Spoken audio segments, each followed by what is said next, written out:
Today, we're really happy to welcome one of the family, our friend Mariola, who has been, part of the Zen Peacemaker community. I'm not sure how long, but you've served at the Auschwitz Bearing Witness retreats, I see. So we're really pleased to have Mariola join us today. Um, and some of you know Mariola. She's a psychotherapist and an author. She's written Psychotherapy is My Political Party, which I love as a title. Um, and John says he's traveling in his car, so he might have spotty connections. So Mariola was born in Poland, currently living in Belgium. She's lived in Paris, lived in the United States, and I'm very envious of all of that. So and I think if everybody's ready here, if everyone can hear okay, I will go ahead and turn this over to you and let you lead us for our session today with, and once again, thank you to everybody for coming. Thank you.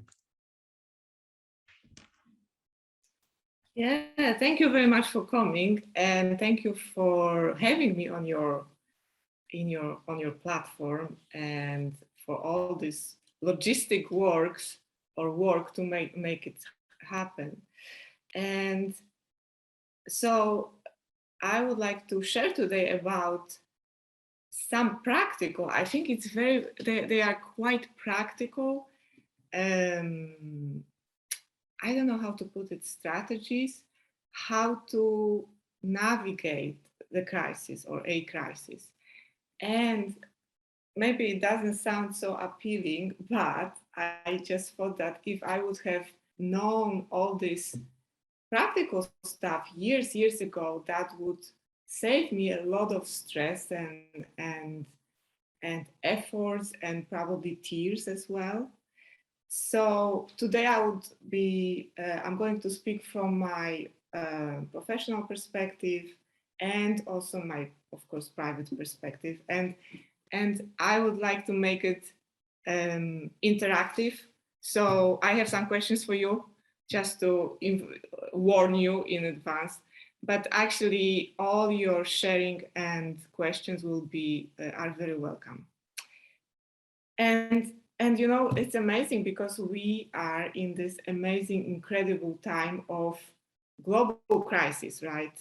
And for the first time, the whole human community is involved in the same crisis at the same time.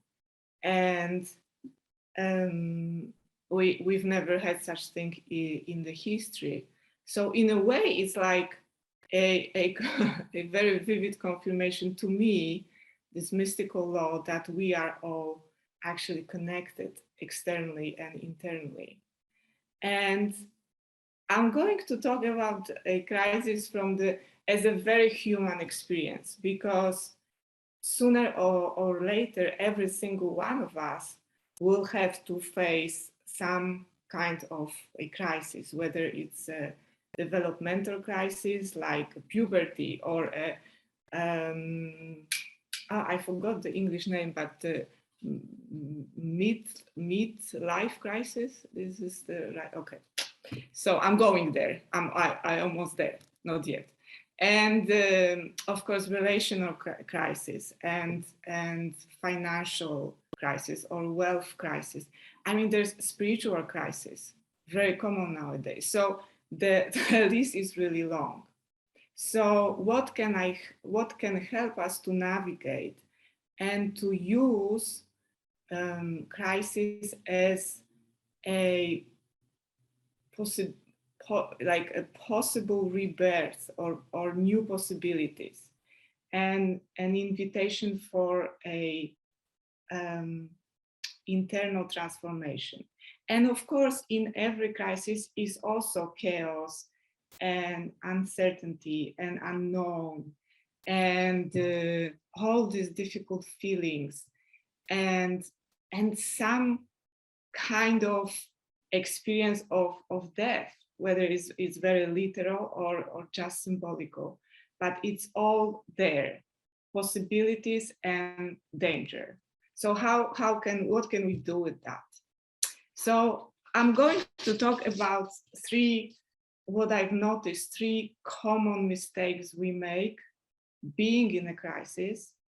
And then I would like to share three kind of strategies. I don't know if strategies is a good word here, but what really help us on the way to get through a crisis and to really use the possibilities that a crisis brings to us. And then how to start. So some kind of first steps, kind of. So my first question to you is, if you can recall like back through your life, what kind of crisis was the most significant for you? Or maybe you are now in a crisis. So if you could share, it gives me also the perspective which kind of direction take in my sharing tonight. I mean, tonight in my place, maybe not tonight in your place. I'm Ken. I actually have two.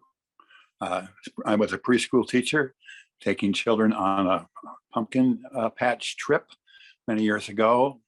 On the way back, this car came over the lane and forced me off the road with children in the car. So turns out that nobody was hurt. It turns out that the person who did it stayed and took the responsibility for it. She was playing with her cassette. She had a tape in her cassette player, and she was trying to fiddle with it. And anyway, so but afterwards, well, what I did is during that crisis, I was in the ambulance with the children, and out of my brain came this fantastic pumpkin story, which I have no memory of. And that was really wonderful, and they really liked it and everything. Then when we got to the hospital, I was separated. And that's when the grief and the shock hit me. Mm-hmm. And so I started to cry a little bit. And one of the grandmothers came in and held my hand. So that's one of them. The other one would be, just 2 days ago, my wife, it happened to her, but it affects me too. She was on the computer and this thing came up and said, your computer is in trouble. You need to do something right away. And of course, it was a hoax. It was a whatever you call it. And so it led her to spend $1,000 and throw it away for them. So, and we still don't really know how much power they have over us and what they're going to do. So that's a crisis that's still really raw. And leave it there. Thank you. Thank you.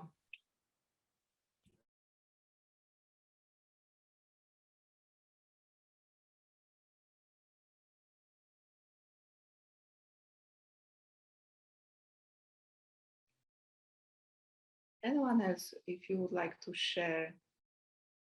I'll go in. I'll jump in. Occasionally, I'm having problems with the technology. Things freeze, so please bear with me. Well, I've had several of them. The most recent one is my partner, old friend, person I love, known him for 40 years. He had a catastrophic stroke about a year right in the beginning of COVID, like in March. And he's still in a nursing home and he can't talk and can't use his right side of his body. And he was an artist and very intellectual, talking a lot. So that's bringing up a lot of grief for me and a lot of mixed emotions, guilt, anger, grief. And then, I've had a lot of death in my family. My brother died, my younger brother, when he was 50. And my niece committed suicide about 5 years ago. So these things just, yeah, just very heartbreaking. Mhm. Yeah, I don't know. Just, yeah, thanks. Thank you for. Well, thank you, Annie, and thank you, Ken. So it's also so typical that we share kind of, but we really participate in the crisis of our loved ones, right? And and there is the whole other role of being a caretaker, which is also very demanding and very difficult, and also to bear witness to someone else suffering. It activated in us this helplessness, or sometimes even a victim position. So it's all the dynamic, and I'm going to talk a little bit about these patterns as well. Okay. If anyone, yeah. I've had a few, but one that is still in my body. I still feel it in my body. 37 years ago, my son was 4, and my daughter was about 4 months from being born. My wife was very, very pregnant. We had been asked by my wife's parents to live in their house because they needed to move to another city, live in their house and take care of it, which we did. My wife's parents, and I'll try to be kind here, but they were, before Trump, they were sort of Trump-like, early Trump-like people. I'll just say that. And we went away for the weekend. We were a young family. We didn't have any money. I was working, but I didn't make much money. My wife and myself and my 4-year-old son and my daughter, who was still in the belly. And we came back from the weekend, and everything we owned was out on the sidewalk.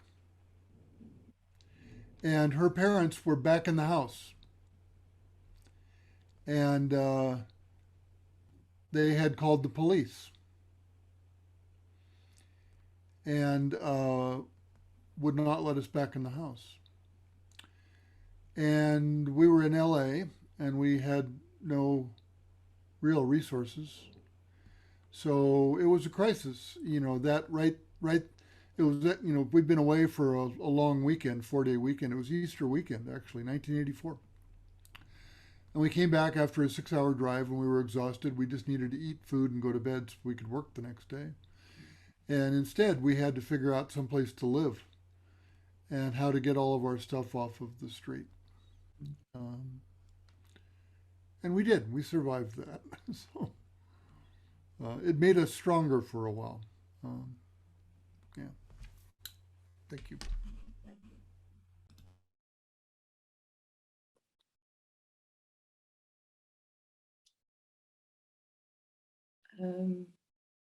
So my next question would be, if you can recall back, what was it, or what is, if you are in the crisis now, what is your biggest obstacle? What was the most challenging for you to get over it?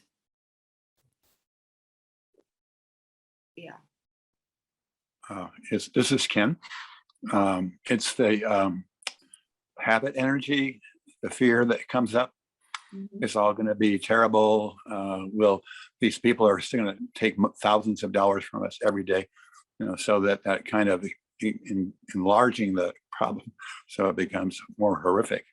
That's. But now that since I'm practicing Buddhism, I realize I have a choice, and I can stop, go back a little bit from the crisis, and calm down. And of course, it has to be done quite often during that period. And that's what I have. Thank you. Okay, thank you. So the dealing with very strong and difficult emotions and feelings, like fear, for example, guilt, like Annie mentioned, and anger also, helplessness. Yeah, I think for me it was it is also those emotions you mentioned, Mariola, fear and anger. When my partner had a stroke, it was a lot of just not knowing, and not knowing what was next and how worse would it be and where would I be and, how am I going to cope with this and how would it affect our relationship. And then I think the not knowing that, which is funny because it goes into the 3 tenets. I tried that a lot, to think of, okay, just be okay with the not knowing and trusting that with the help of, my friends and my loved ones and, doing meditation that I could and journaling that I would be able to transfer these emotions in another way or transmit them into more strength, or like someone mentioned earlier, you get stronger from it. If I can survive it, I get stronger. If it didn't kill me, I'll get stronger, that kind of thing. And it sounds rather banal, but the idea of death is just such an awakening in a way, also. Yeah. And it's just always there. Once it first hits close to the bones, close to the family, it's just always with me.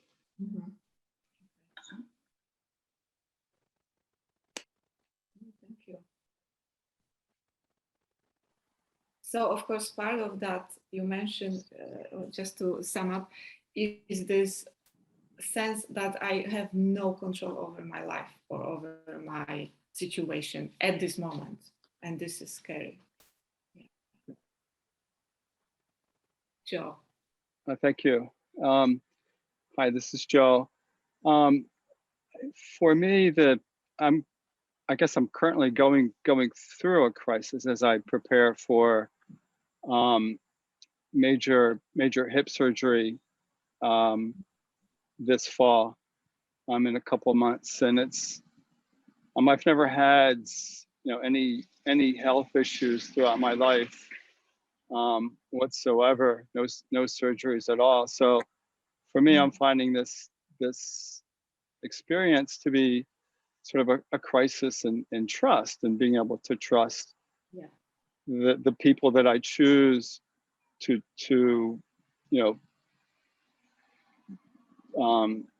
change my body in a rather significant way. I'm finding that there's a lack of information to sort of help me prepare, and that's sort of typical in situations like this. And it's almost requiring sort of a suspending my sort of cynicism and disbelief, and hoping for the best. That's so, but just generally, there's been many crises before throughout my life. But this one is I'm finding to be especially onerous or difficult, because it's requiring altering my body in ways that I won't be able to recover. So. Yeah, thank you. So you mentioned the trust and this unknown again. And yeah. Okay.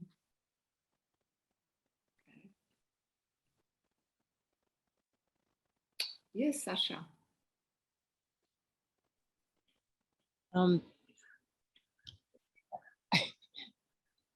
The problem is I'm a caregiver for my parents, who are in their 90s, and also a friend who's gone through a pretty traumatic medical adventure.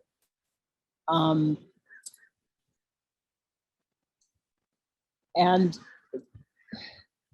it's hard to ever step out of that.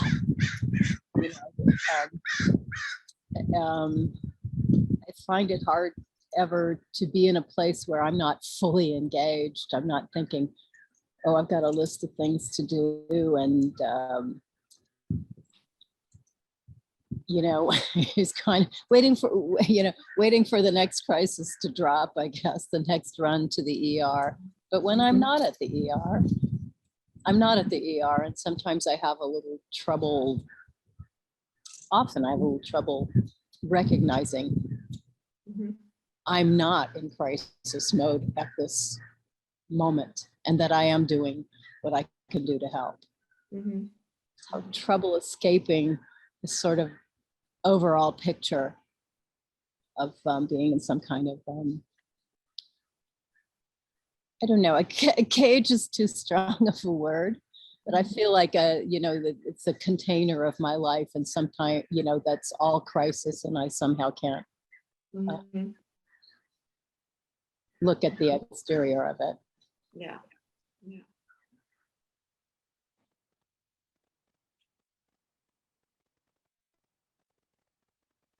So I understand it's also about what I can do, what I cannot do, where are the boundaries, how much I can take at once, and how to support myself during this process or in that whole situation. Yeah, to not get burned out also, for example. Mhm. Yeah, so you mentioned, yeah, Myoshin. I have numerous, countless traumatic events and crises in my life. So I don't know which one would be most. So I don't want to go into detail, but my biggest obstacle, obstacles will be lethargy, really tired and not want to engage or deal with it at all. Mhm. And numbness. When I get to the numbness, that's a danger sign. So, Zazen really helps me to stay in touch with my body and my heart. But when I'm lethargic, I don't even want to sit. And that's so it's a vicious cycle. So that would be the biggest obstacle. Mhm. Okay. I will try to kind of take all your voices, so you can, each of us, you can take some of this meeting for yourself. So some of the common mistakes I've recognized at my work, and also in lives of my beloved ones and friends and so on, is that maybe start with this one, that there is this waiting for going back to normal or to the previous life. So like how many times we've heard like, okay, when this COVID will finally end so we can go back to normal. And that's the thing that this is also very human, that we want to have our familiar life and our comfort zone. I'm not saying like luxury, but something that gives us safety and security, which is not definitely in a crisis situation. So we have this attachment to the past, and we holding to the past that during a crisis time looks like safe and predictable and nice. And this is our kind of longing to go back to this good time. But of course, we cannot turn back time, and there's no such things like going back. And I also remember from my life when I decided to move out of Krakow, and so leave my nice and and organize life as a psychotherapist, and my friends and family, of course, my network, all that I have built for so many years, so consequently, and move to join my fiance, then now my husband, in Paris, and he was at that time living in the Zen center. So I will have two in one, my fiance and the practice. So that's wonderful. So, and it was, of course, glorious for the first month, but then I hit the ground because I had to face the loss of all the things I left behind, right? And the thing was that, of course, I could move back to Krakow, but I couldn't turn back my life because I was already different, and everybody went on with his or her life and everything. So, and I think the most painful was this sense of loss of my identity, that I am nobody all of a sudden. So that was something like, oh, wow. And of course, it's very liberating, but at that stage, it didn't feel like that at all. So we have our kind of like this safety and security that we long so much in crisis. It's attached to the past, but and maybe sometimes it is like that we had very nice life, but there is not such thing like go back. And what's very, very important in a crisis is how do you manage your energy? Because you need a lot of energy to navigate and to make good choices, different quality choices than before, and then follow with actions. So when we hold on to the past, we are losing our energy for that. Mm-hmm. Yeah. So that's not good for us. And the more we are attached and we want to go back, the more we are losing this energy and the possibilities that are, of course, here and now, right? So that's one of the things.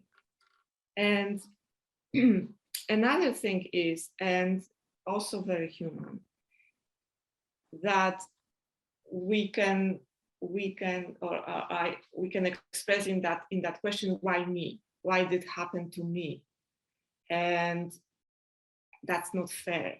And actually, I am such a good person, and I have done all this work and this work on me, and still, why me? I mean, this is not fair. And this is kind of natural to ask, but actually there's no answer. And very often crisis is irrational. It's not like we have some rational reason for a crisis. Like now there were these floodings in Europe, right? And some people lost their homes and houses and everything within 2 hours. And then there were these fires in California, also in Europe, and the same.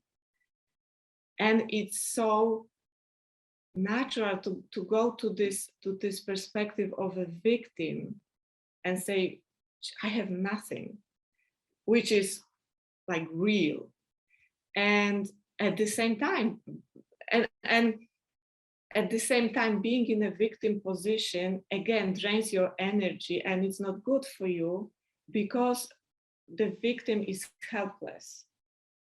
And the victim is either someone who needs to blame something or someone, or God, or the universe, or people, or system, whatever, or myself, which is also being in the victim, when I blame myself. And that, again, drains your energy and puts you in that hopeless position, whereas in a crisis, we need to move on, we need to do something. And there is a big, huge difference between acknowledging and experiencing all these feelings you name, like anger and guilt and anxiety and fear and sense of being lost and helplessness even. And this is the part of healing process. But when and this being stuck in a victim position which takes away of you the whole responsibility of what to do now in that situation with my life. So that's the difference. Being in touch with your feelings and expressing them, which is completely adequate and normal and healthy, and being stuck in this victim perspective and looking for someone to blame or myself, or feeling punished by someone, something, and then giving away responsibility of what I need, what actually I have to do with my life. So how I should now find resources for my family or for my community or for myself to get through it.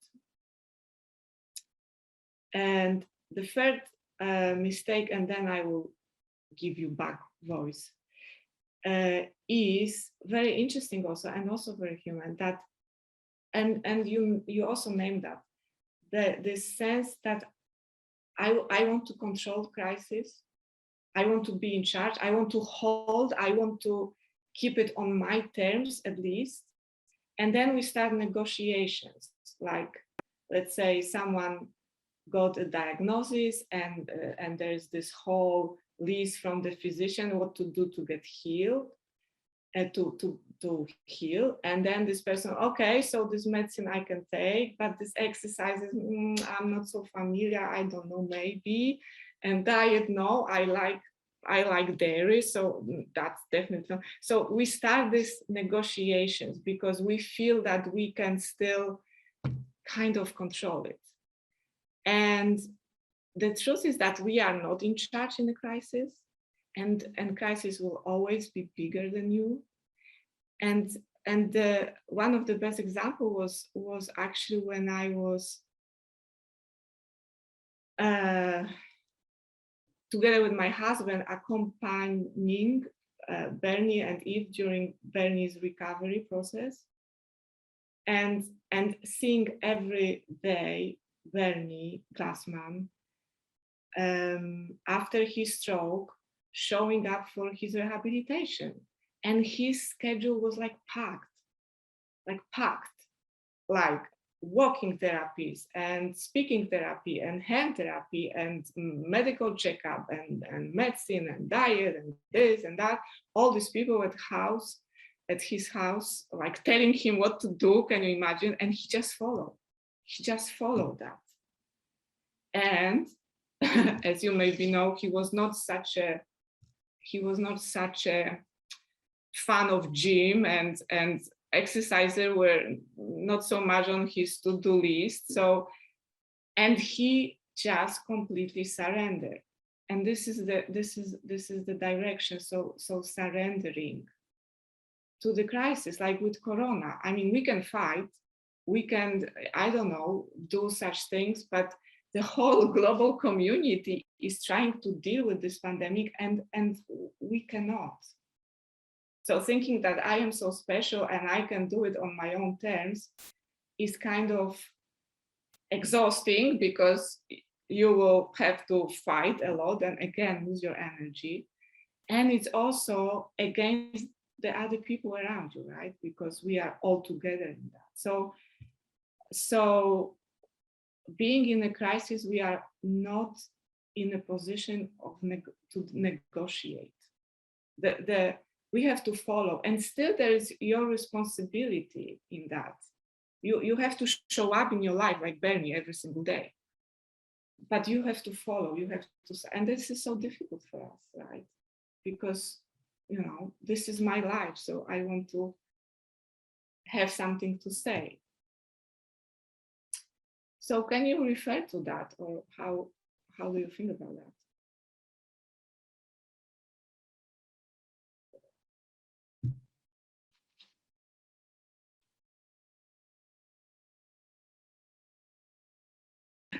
Yeah, I don't like that, because I want to have some control and something, you know, even if it's just like controlling what I'm eating or how I'm going to dress in the morning or something. Maybe it just is some small step like, okay, what I'm going to have for breakfast. Maybe I could control that. And Mhm. that would help me feel like I can deal better with it, or that I was taking some charge of deciding, how I'm going to get to the nursing home. Am I going to walk, or am I going to take a taxi if it's pouring rain and colding and winding outside? Um, and the surrender is very hard. I mean, in Corona, for example, when you mentioned trying to do it on our own, there are many people, and this is a very controversial topic about vaccinations. Many people I know here who are really anti-vaccine, and they're have strong beliefs, and they're going to do it their way, and I can't judge. I mean, I can only sort of control my own action, that I decided, okay, I'll get a vaccine, and hopefully this will help. But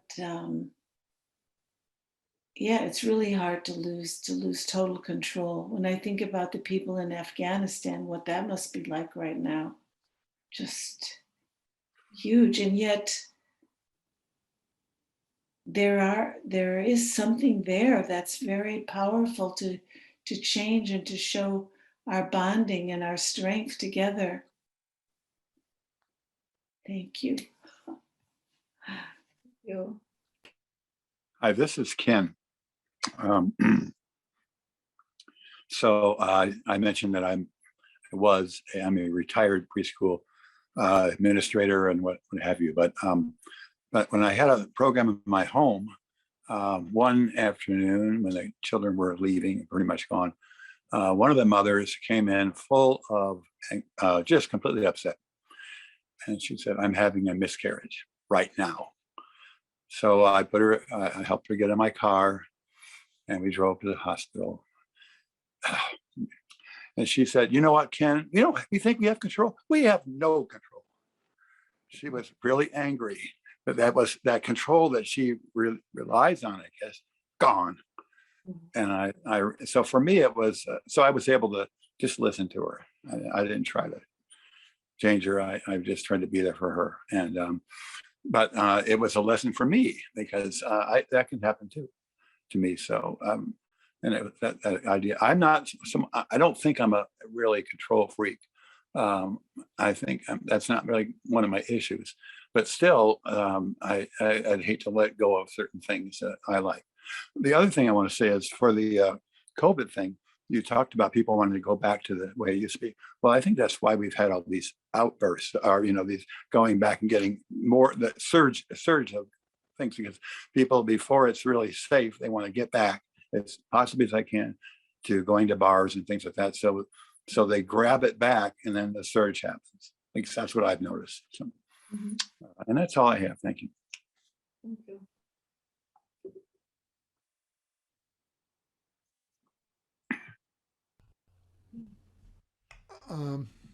Let's see, did somebody else unmute? No.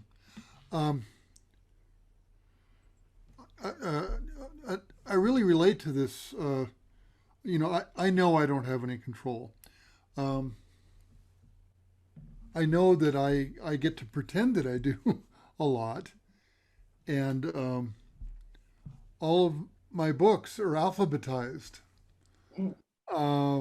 and all the fiction is together, and all of the history books are together, and the books about race and racism those are all together, and that's how those are little ways that I exert control.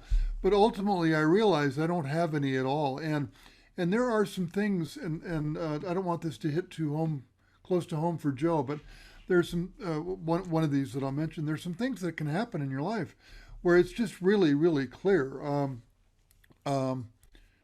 And I don't want to sound macho with one of these at all, but being arrested and put in jail is which has happened to me a couple of times. Is ultimately about not having any control, because you really do not have any control at all.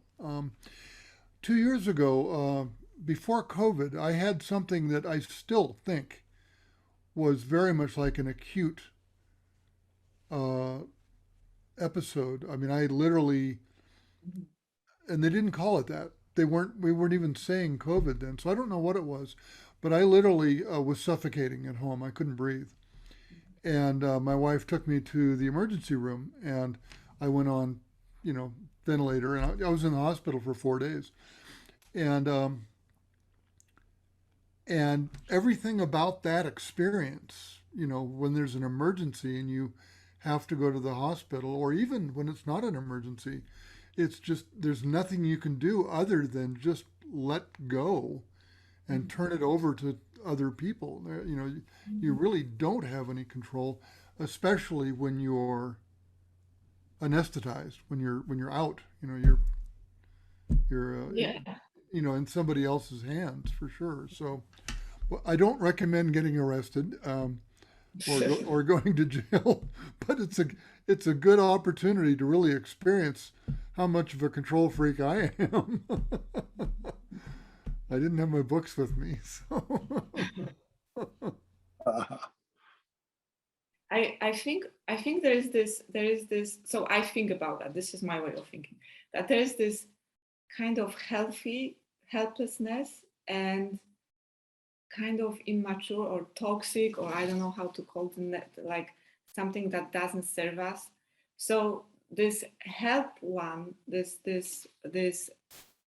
mature one would be about what I mentioned with Bernie about this. Okay, I have to recognize that there is some bigger, I don't know, field or forces, and I haven't created this planet, and so I have to follow the rules.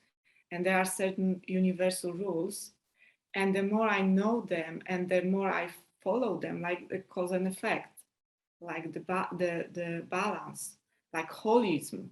So the more I follow them, the more I cooperate, so to speak, with the forces, with the, I don't know, the universe, the void, whatever.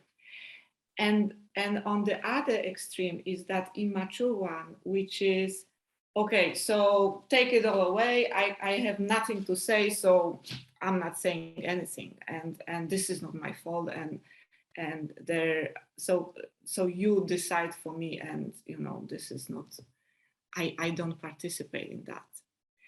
So that's for us, of course, very dangerous, and that's this, as I described, the victim position. And again, I don't want to sound like, we all have all the patterns, right? If you are maybe familiar with big mind, big heart process with Genpo Roshi, there are these different voices. These are patterns, or these are archetypes, or these are these universal forces. And the victim is one of us, of that. And it's impossible to go through our life without being victimized, without being hurt, even once. This is again our human condition. So it's not that I never ever, I cannot be in that perspective. It's just that I don't get stuck there. And then I need to find a way to the mature victim, which is about how to deal with that crisis, how to deal with that wound, how to deal with the situation that I am victimized. So how I can protect myself, so in the future I don't step again in the same situation. Is that the mature victim? And I remember also my Zen teacher, Polish Zen teacher, Małgosia Braunek. She got cancer at some point, and she died. But the process of healing was like this, kind of ups and downs, and at some point I asked her this question: so what are you going to do now? Because and she looked at me like surprised, and she said, Mariola, I'm going to do everything what I need, everything what required in this situation. And this is our part of, I can still do something, and I have to make choices, and I have to take care of myself and my life, and I need to cooperate with something bigger than me and follow the rules, right? So that's the thing. So maybe I will share these three, so to speak, strategies. I don't know if these are strategies, but these are very practical to me ways to deal with difficulties during crisis. And one of the things is, no matter if where a crisis come from to you, it's always about the internal transformation.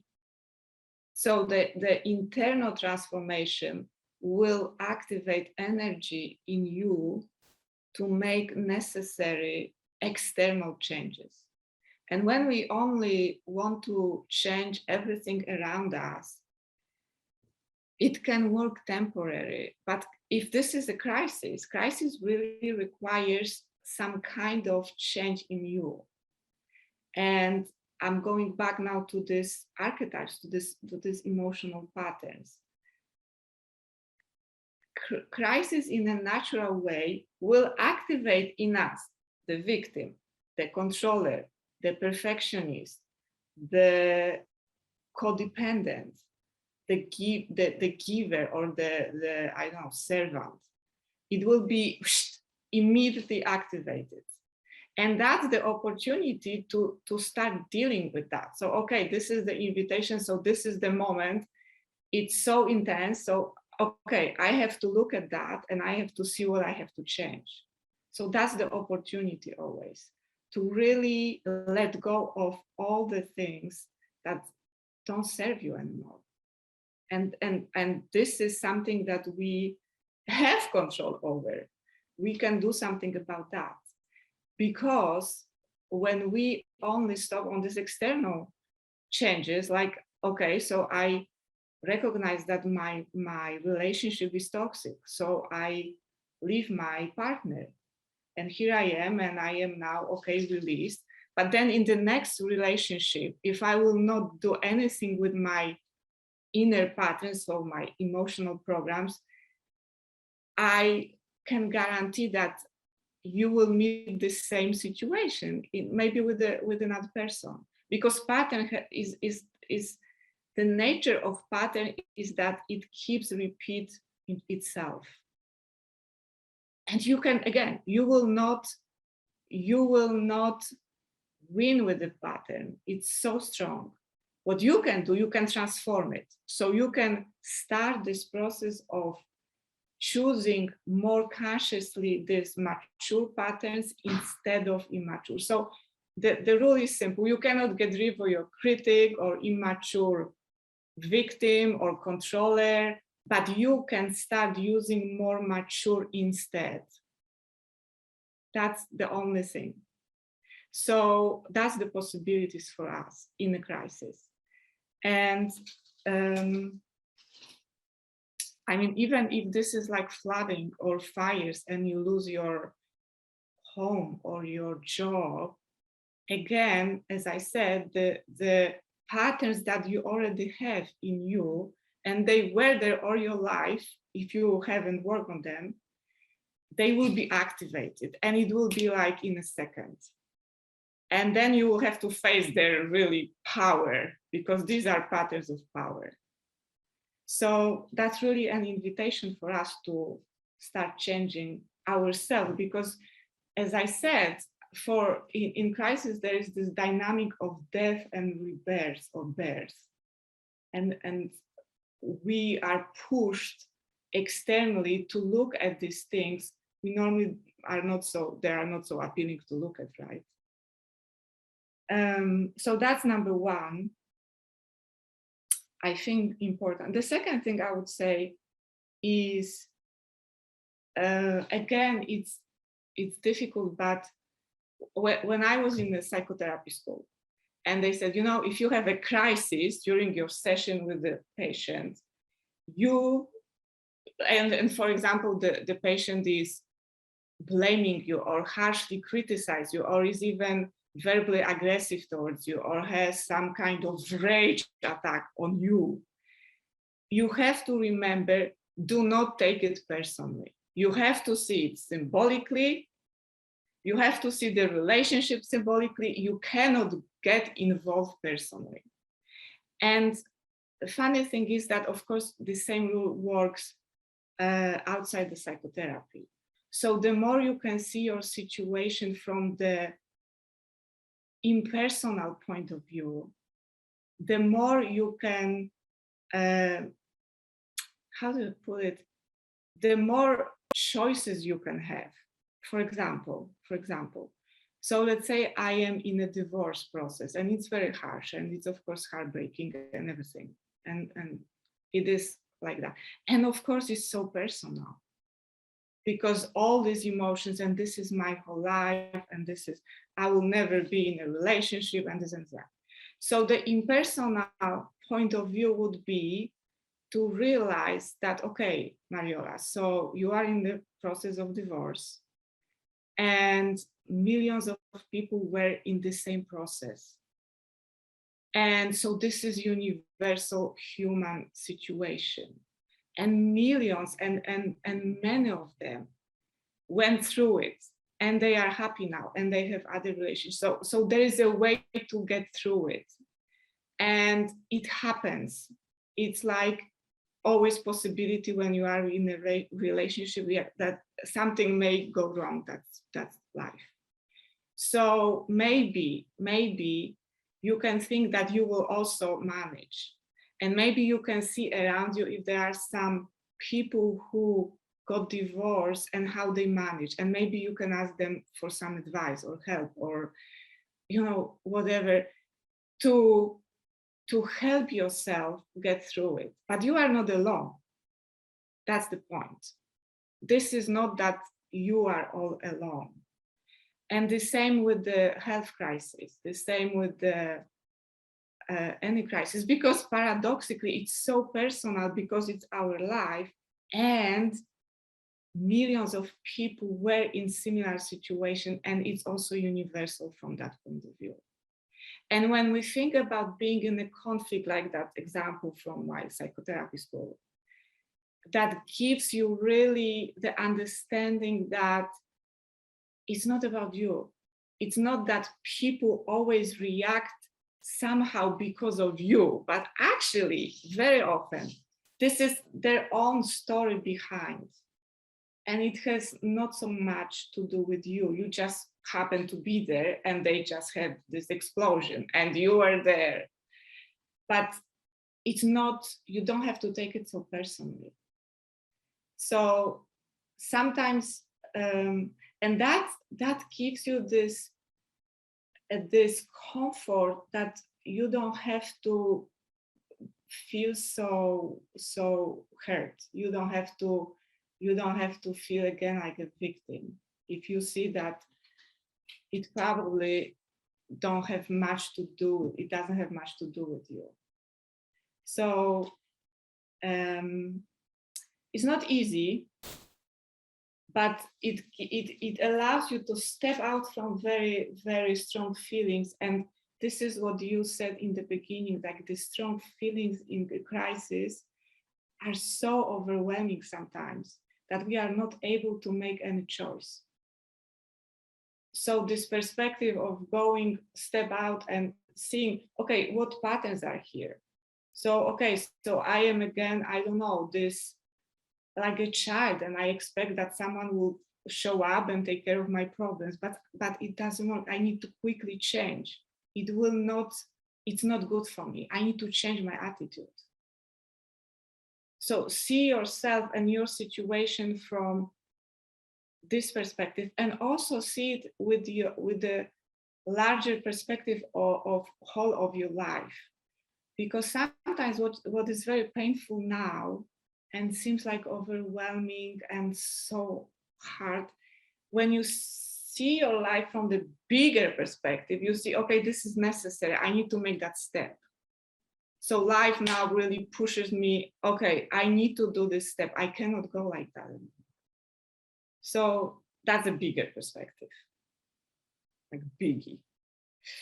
And actually, the third thing I would like to mention here is about forgiveness.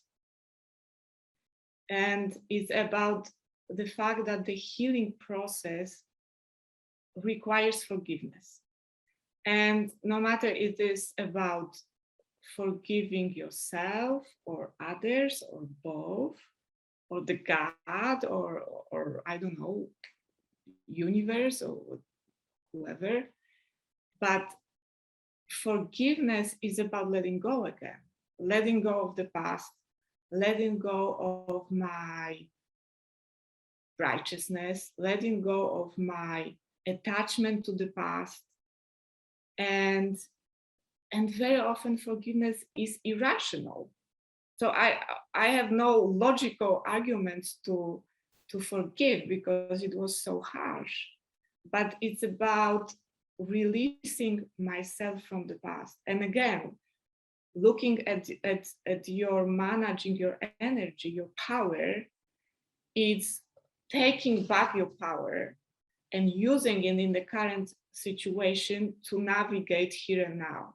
Because whenever we are in this blaming and not forgiving and vengeance and all these toxic emotions and anger, I mean, part of our energy is blocked there.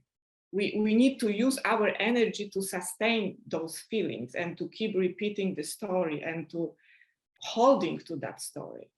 And as I said, it's not easy. It's very often not logical, but it's like to, okay, letting go.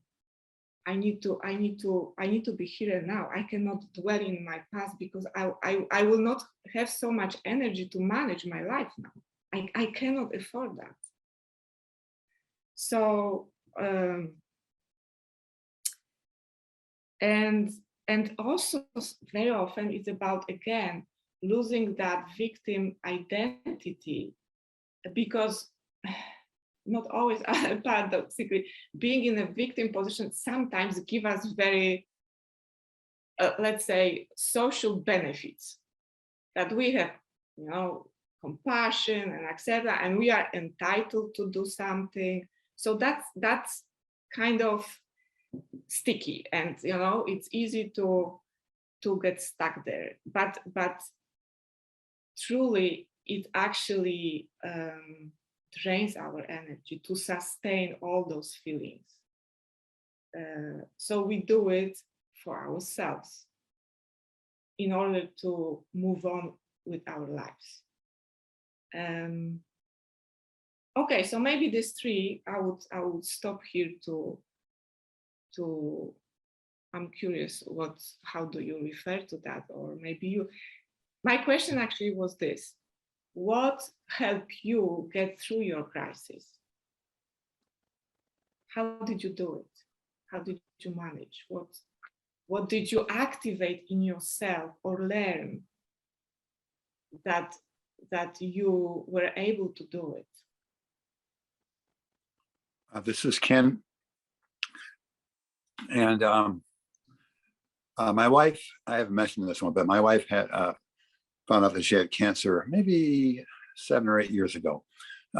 Very spread around the body and all that kind of stuff, pretty serious. And she's been in recovery. She's been free of cancer for almost 7 or 8 years, I guess. But there was a program, research program, that she was part of this last year. And it's all about growing a garden and getting out. And they gave you like $300 worth of material to make the garden. And it gives the person power, power to do something positive for themselves, because boy, we're eating that food is really good. And since then, Audrey has kept the garden going. So I just want to mention that one. I think that's all right there. Wonderful example. Thank you.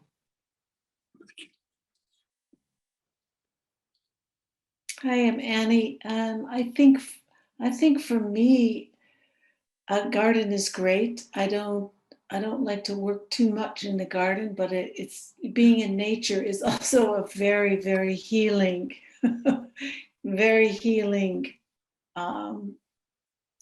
experience, walking, and also what helped me get through the various crises was reaching out to other people. I found that I really needed that. but I had to be very careful of what kind of people I reached out to. I had to be with people I trusted, people I knew, people I loved, people who knew more about that than I did. I couldn't do it myself. I just couldn't. And also, of course, the spiritual aspect of meditation and praying. Prayer was very helpful, as I choose to call God. Yes. Yeah. Thank you.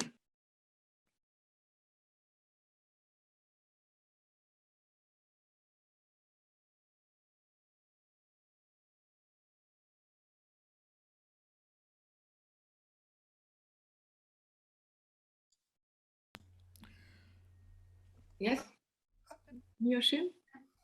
Attending sessions like this helps and be reminded of, my habits of feeling victimized and taking everything personal, to being too sensitive about everything, feeling everything and not releasing it. Feeling everything is good, but I also have to release them, otherwise it gets all stuck. The releasing part, I'm still learning every day through different means, but Zazen and Sangha and God or Buddha, I need all of them. Yeah. And and forgiveness and for me, rituals really, really help for releasing my feelings of uncertainty and anger. Just the ritual and getting back to my roots. Getting in touch with my ancestors. That helps. And I guess that's like, taking part in the universe or something. Right? Yeah, definitely. So yeah, thank you. Yeah.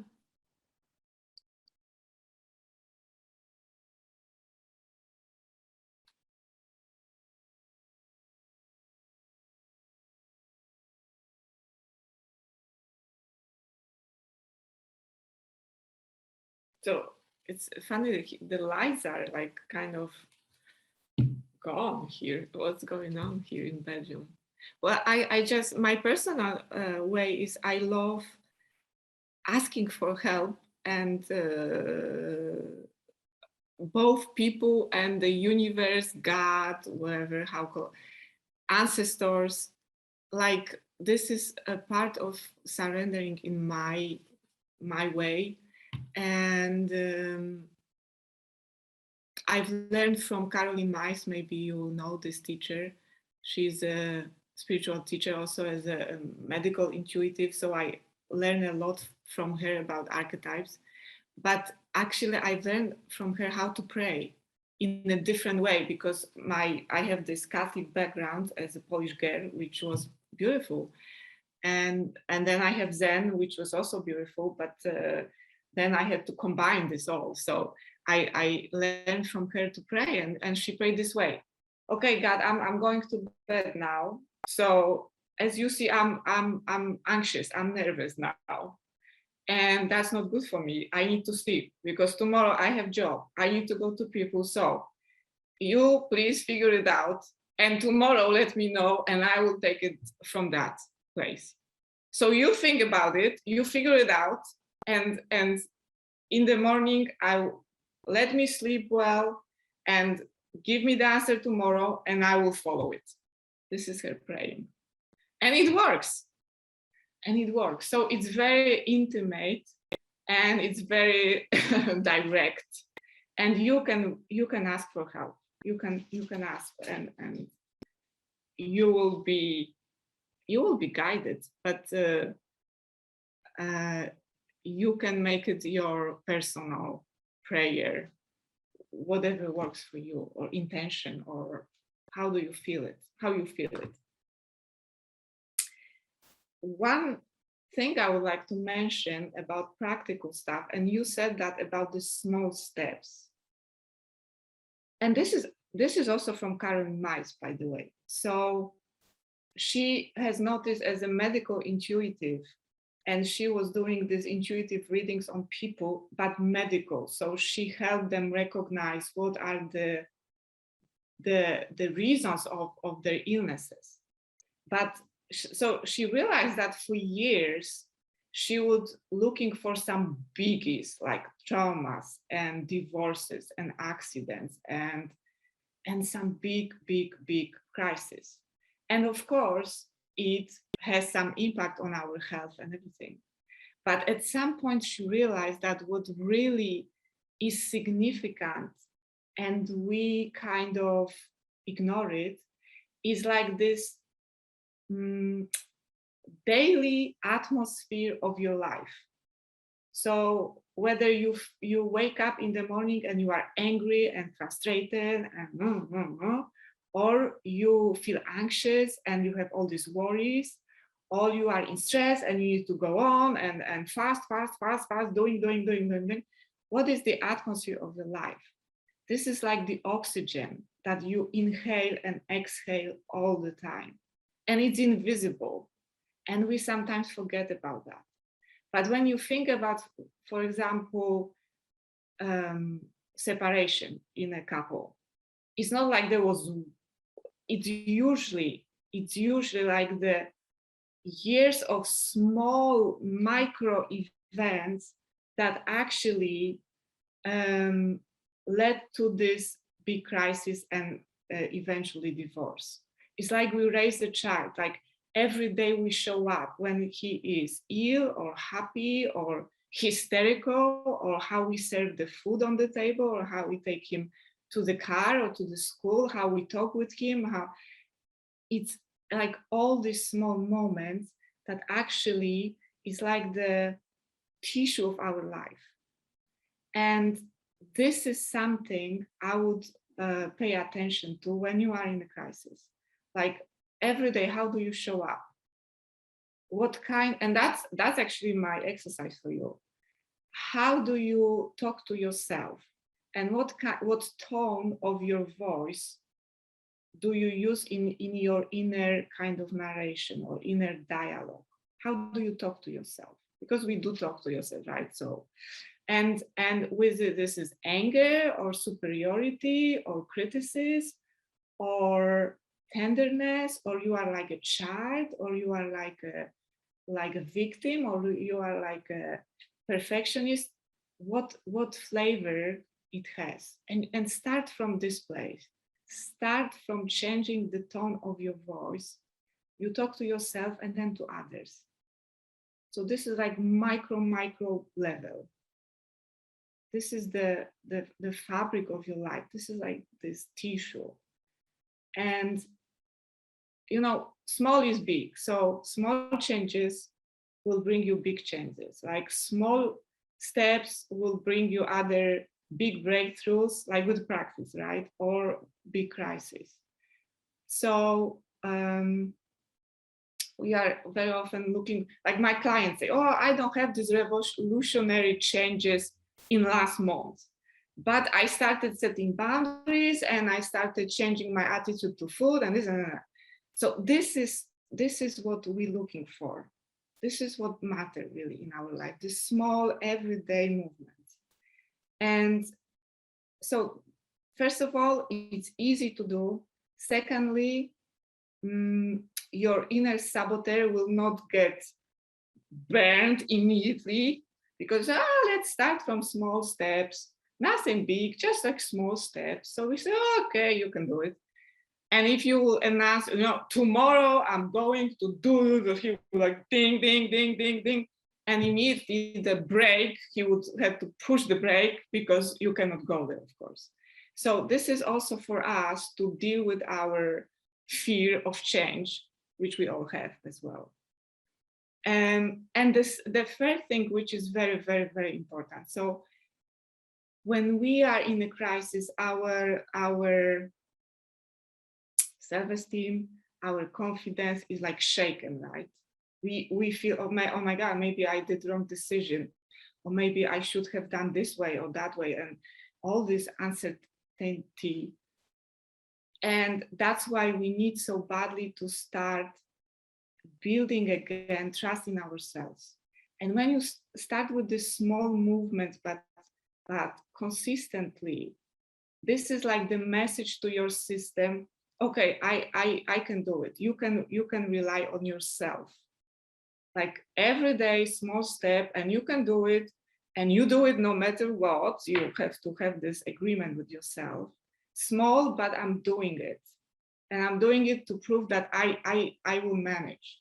I will manage with this divorce. I will manage with this surgery. I will manage with this difficult situation because I can rely on myself. So you have to build the trust to yourself, and then you will have trust in other people, and then you will have trust in the universe, which is not so easy because the universe is like invisible in a way. So, and you build it this way, like small steps, just to have this feeling, okay, I said this is my word and I follow it. I will do it. That's all. So that's your homework, by the way. I mean, take as much as you want from that. That's my perspective.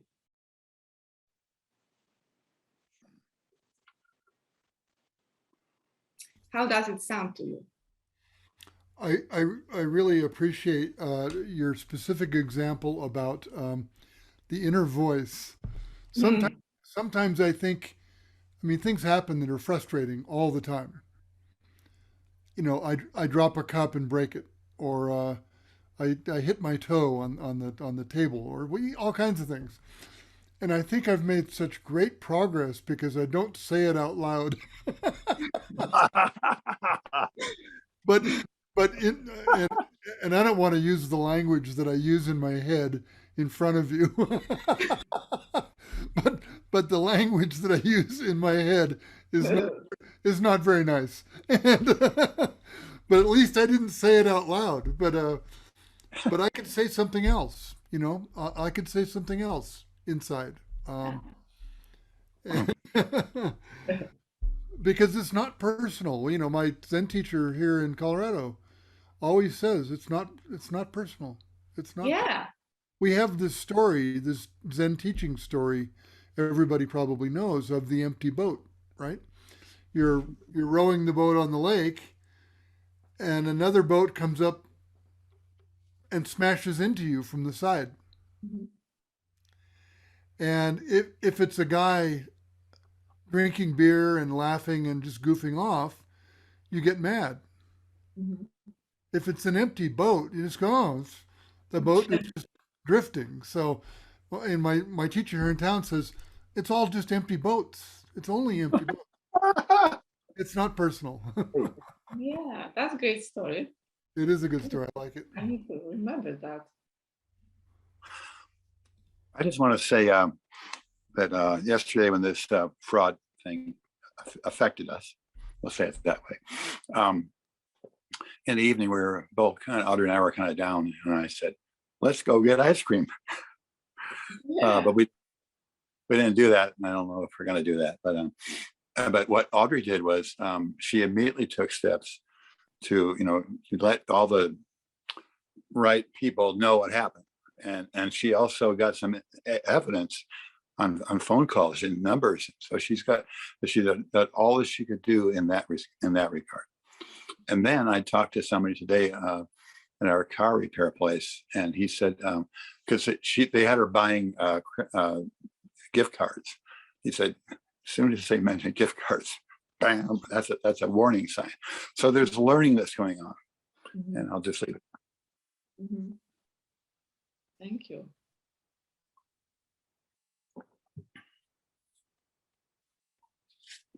Yeah, and it's a continual process for me because I try and talk to myself nicely, or sometimes I write things on my mirror like "I love you," and but every once in a while, some kind of voice comes in there, and I think, "Wow, that's really deep." You know, I got to do more work on that. Mm-hmm. A critical voice comes in there. It's really very sly.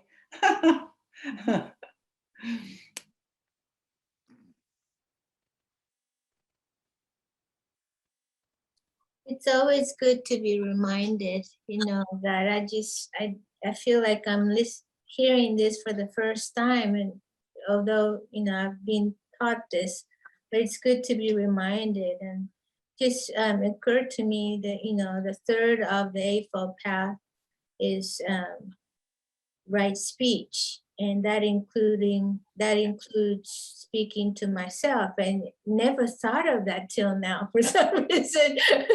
It's like, oh yeah. And I still do cuss a lot too, when I hurt myself, like, really bad language out loud, and somehow, I feel like I feel better when I do that, but not really, because I'm hurting myself, that way. And it just occurred to me for some reason. So Yeah. thank you for the reminder. Yeah. Well, Oh, right. and Myoshin, if I can say, because we work together so much, you need to know that I can hear the voices in your head. Of course. Woo. And sometimes I do say it out loud in front of him. There's like, "Ooh."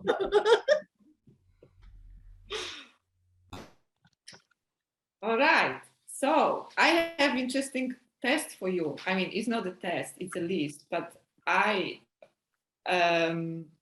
consider this list like my big discovery. And it was just recently, after all these years of being psychotherapist and this studying and supervision and this and that. So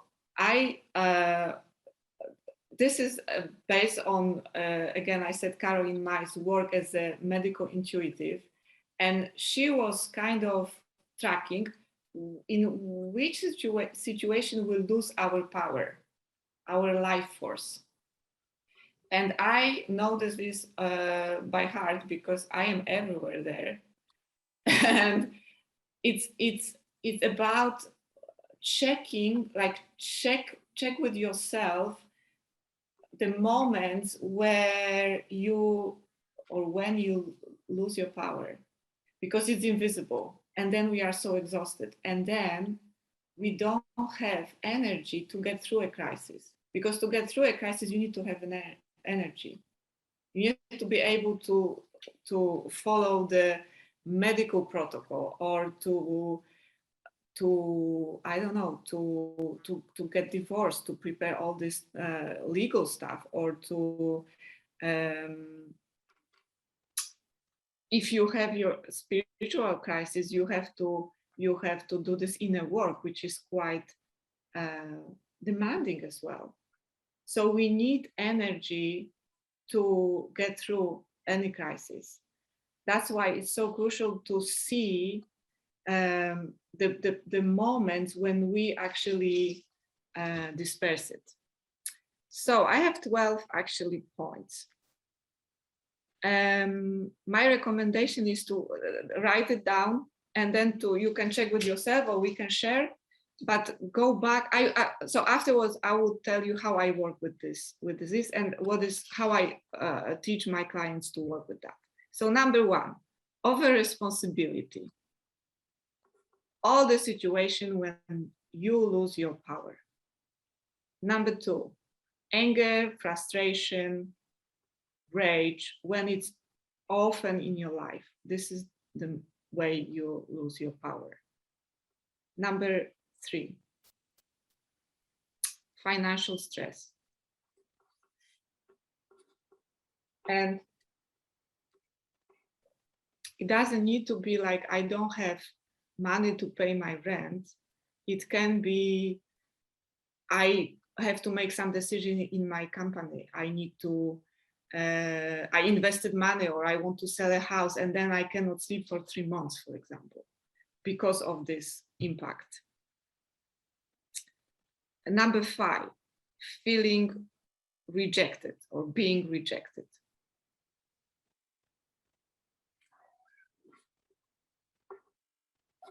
That was number four. Right. Sorry, that was number four. Feeling rejected, and so I will switch just the numbers. And the next one will be not being acknowledged, not being recognized. And that might be, I am not recognized and I don't have enough attention, or the things I do, like I don't have enough followers, or I am not appreciated at work, and so on. So now we are 6. Blame. Others or myself. When I'm blaming people or myself. Number 7. This need to win, to have the last word.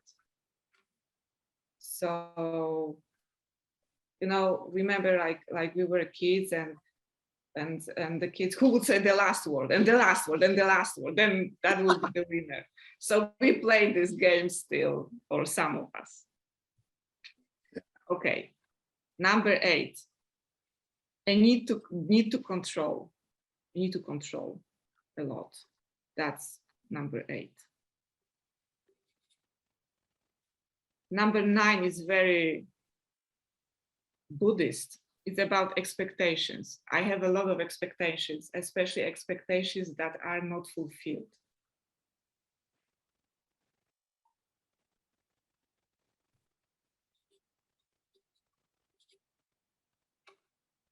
Number 10 is entitlements. Entitlements. Exactly. So I expect that I should get this kind of treatment, or that I should be treated in a special way, or I should have better seat in the cinema, or whatever it is. And that you feel like you deserve something more than other people. Number 11, I guess, is this fragile self-esteem. It's like very dependent on other people. Like someone will see you and make some face like, and you, oh my God, this is something wrong with me, and now I have to change, and I did something wrong, and you know, it takes you hours to process that, and it's just very unstable, I would say, very fragile. That costs a lot of energy. Also to make other people content, that's the other side of the same. So because I so desperately need acknowledgement of other people and acceptance, so I will do whatever to get that acceptance, and it costs me so much energy to be this people pleaser. And the last one is, of course, being in fear and anxiety and worries all the time, like this chronicle kind of approach that something's going to happen and it's not good, and maybe I should have done this or that. So these are biggies. These are biggies. Talking about side, these are biggies. And if you recognize yourself in many of them, that's good. That's good because you are aware of them. And it doesn't mean that you have all your life financial stress, for example. You have the moments that, for example, now you have this period of financial stress. So then you have to pay attention to that. But usually we have some kind of flavors like expectations or feeling rejected or over responsibility, which is very our kind of attitude, or and that's something that is present or maybe present all the time. But some of them not necessarily are all the time, but they're temporary, and then you have to pay attention to them. But first of all, I would invite you to recognize which are active in your life and choose 1 or 2 to start working with them. As I said, I learned that by heart. So I am aware what's going on. And okay, when I feel this, or maybe this is not the direction I should go. And start to practice this way. I think that's really working. So recognize, for example, over responsibility. So, okay, I have this, let's say. So what situation in my life I use it, I feel over responsible. What specific situation now I play this game? And why do I do it? I mean, why I have to do it? So what's your why behind that? Start to kind of analyze it. Why do I need to win always? And okay, so I need to win. So what would be the other reaction I can use in that situation? Okay, so I can let some other person to win. So I can say, okay, you know, I don't know, maybe let's go your way, and start to practice that. So what are the situations that you lose your energy, and what are the alternative reactions in this situation? To practice, to start implementing.